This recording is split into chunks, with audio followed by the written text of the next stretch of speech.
খাবো অতীন, খাবার খাবো, যে সে খাবার নয়, মহা ক্ষুধা আমার।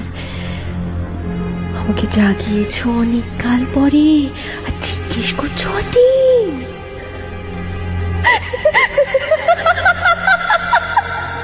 আমার শরীর তুমি দেখোনি অতীন? কি চাই মা আপনার? ভোগ চাই, মহাভোগ।